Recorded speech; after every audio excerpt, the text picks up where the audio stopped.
आज मैं आपको बताऊंगा लहसुन बॉडी में कैसे काम करता है, लहसुन खाने से क्या फायदा मिलेगा, लहसुन कितना खाना चाहिए, लहसुन कब खाएं, लहसुन कैसे लेना चाहिए और वो 3 सबसे बड़ी गलतियां जिनसे पूरा फायदा खत्म हो जाता है। तो चलिए शुरू करते हैं आज के इस वीडियो को बिना किसी देरी की।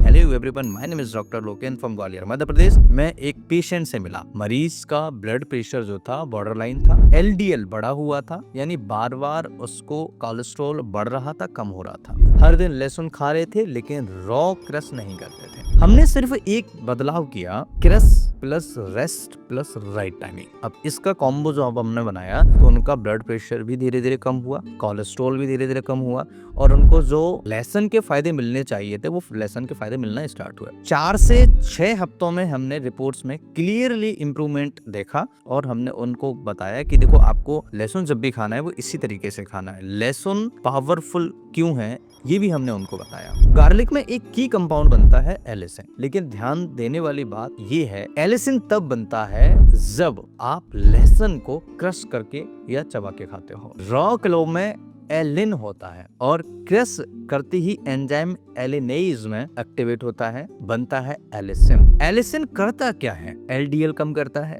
एचडीएल को सपोर्ट करता है, ब्लड थिनिंग इफेक्ट करता है, यानी सर्कुलेशन इंप्रूव भी करता है, एंटी माइक्रोवियल यानी बैक्टीरियल और वायरसेस से भी लड़ने में मदद करता है, एंटी इन्फ्लेमेटरी भी काम करता है। इसलिए गार्लिक सिर्फ फूड नहीं, फंक्शनल मेडिसिन है। आपने कई सारे वीडियो देखे होंगे जिसमें आप केवल लहसुन के फायदे समझते होंगे, लेकिन आज का ये जो वीडियो है इसमें आप बहुत सारी अनसुनी चीजें समझने वाले हैं गार्लिक यानी लहसुन के बारे में। अनकॉमन फैक्ट्स की अगर हम बात करें तो गार्लिक जो आप खा रहे हैं उसे सीधे आप पका देते हो, ये गलती नहीं करनी है। एलिसिन बनने का मौका ही नहीं मिलता है, एलिसिन खत्म हो जाता है। इसलिए कच्चा यानी क्रश करिए और थोड़ा सा वेट करिए, उसके बाद लहसुन खाइए। क्यों जरूरी है? क्योंकि अगर आप उसे क्रश नहीं करेंगे तो एलिसिन नहीं बनेगा, एलिसिन फॉर्म नहीं आएगा। तो जब आप क्रश करते हैं, थोड़ा सा इंतजार करते हैं, फिर उसको कंज्यूम करते हैं, तो स्टेप बाय स्टेप जब आप समझेंगे इस चीज को तो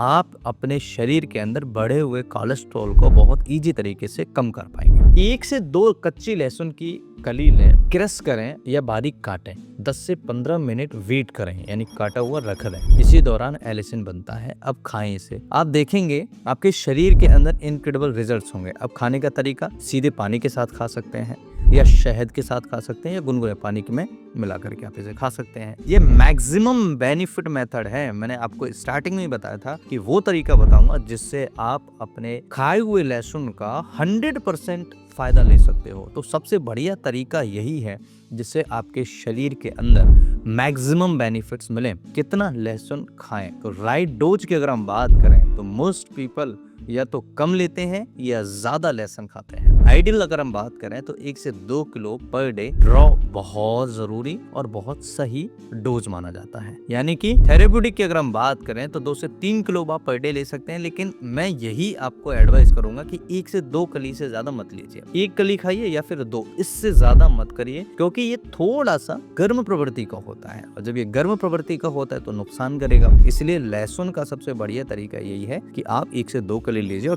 क्रश करके लीजिए। ज्यादा लेने से आपको एसिडिटी हो सकती है, स्टमक इरिटेशन हो सकता है, कई लोगों को पेट के अंदर जलन महसूस होना स्टार्ट हो जाती है और पूरे जो फूड पाइप होता है उसमें मरीज को जलन पड़ना स्टार्ट हो जाती है। तो इसे थोड़ा सा आप अवॉइड करिएगा। बेस्ट टाइमिंग क्या है? सबसे बढ़िया जो समय होता है, खाली पेट लेना स्टार्ट करिए या फिर रात के समय लेना स्टार्ट करिए। मॉर्निंग एम्प्टी स्टमक बहुत बढ़िया है, ये डिटॉक्स करता है, कोलेस्ट्रॉल कंट्रोल करता है, फैट मेटाबॉलिज्म को सपोर्ट करता है। और जो रात में आप डोज लेते हैं यानी लाइट डोज जो आप रात में ले रहे हैं, उससे इम्यूनिटी मजबूत होती है, इम्यून सिस्टम सपोर्ट करता है, इन्फेक्शन कंट्रोल करने में भी ये मदद करता है। लेकिन सेंसिटिव स्टमक वाले खाने के बाद इसे लेना चाहिए, क्योंकि जिनका भी स्टमक सेंसिटिव है उनको थोड़ा सा प्रॉब्लम कर सकता है।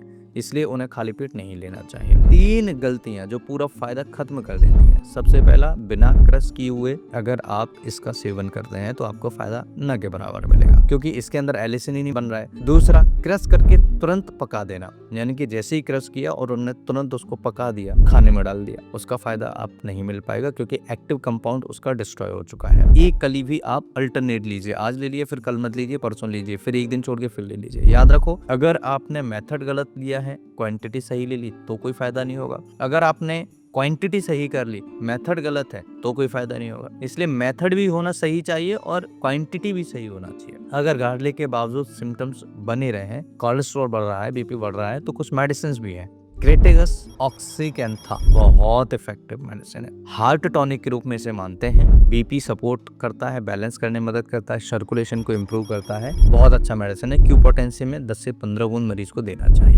दूसरा मेडिसिन एलियम सटाइवम। अब allium sativum medicine garlic based remedy है, यानी कि लहसुन से ही बन रही है। अगर आप लहसुन नहीं खा पा रहे हो तो एलियम सटाइवम मेडिसिन ले लो। ये डाइजेशन को भी इम्प्रूव करती है, साथ ही साथ कोलेस्ट्रॉल को भी कंट्रोल करने में मदद करता है। क्यू पोटेंशियम में 10 से 15 बूंद दिन में 2 बार सुबह और शाम को मरीज को दिया जा सकता है। तीसरा मेडिसिन नक्स वोमिका। अब नक्स वोमिका यहाँ क्या करता है, ये एसिडिटी और इंडाइजेशन को ठीक करने में मदद करता है, गट करेक्शन करता है, जिससे आपके इंटेस्टाइन के अंदर जो एब्जॉर्प्शन प्रॉपर नहीं हो पा रहा था वो अच्छे से हो पाए। इसलिए नक्स वोमिका अच्छा काम करता है। नक्स वोमिका की 30 पोटेंसी 5 बजे सुबह 5 बजे शाम को मरीज को आराम देती है, बहुत बढ़िया तरीके से काम करता है। अब ध्यान रखने वाली बात है, अगर ये कंडीशन है तो सावधानी भी जरूरी है। ब्लड थिनर अगर कोई टैबलेट्स ले रहे हैं, कोई मेडिसिन चल रही है, तो आप लहसुन का सेवन मत करिएगा। सर्जरी अगर प्लान कर रहे हैं तो लहसुन का सेवन गलती से मत करिए। सीवियर एसिडिटी है, बहुत ज्यादा गैस बनता है, तो आपको नहीं लेना है। पहले डॉक्टर से कंसल्ट करें, उसके बाद सेवन करें। अगर आप आज से गार्लिक का सही तरीके से शुरू कर रहे हो, सही तरीके से इसका सेवन कर रहे हो, तो कमेंट में मुझे जरूर लिखिए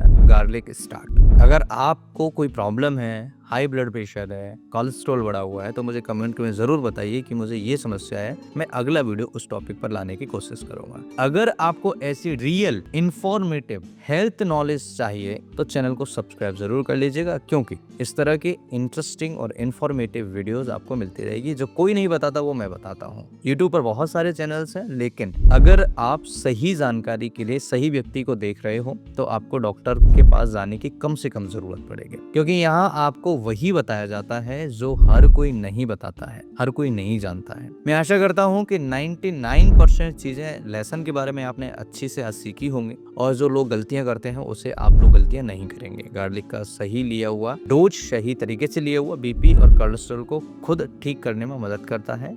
इसलिए गार्लिक को जब भी खाओ, क्रश करके खाओ, क्रश करके थोड़ी देर के लिए रख दीजिए, वो आप खाइए। कई लोगों ने आपको बताया भी होगा कि क्रश करके खाना चाहिए, लेकिन ये नहीं बताया होगा कि कितने देर के लिए रखना चाहिए। कम से कम उसे 8-10 मिनट 15 मिनट के लिए रखिए, उसके बाद उसका सेवन करिए। फायदा शरीर के अंदर होगा लहसुन का, वो इनक्रेडिबल रिजल्ट्स आपको देगा, और आप मुझे कमेंट करके जरूर बताने आएंगे कि हाँ, हमें लहसुन खाने से फायदा मिला। मैं आशा करता हूँ ये वीडियो आपके लिए बहुत इंपॉर्टेंट होगा। इस वीडियो से आपने बहुत कुछ सीखा होगा। ये वीडियो अगर अच्छा लगे तो कमेंट में मुझे जरूर बताना। Very informative. Thanks for share this video. Namaskar, thanks for watching. Have a nice day. Bye.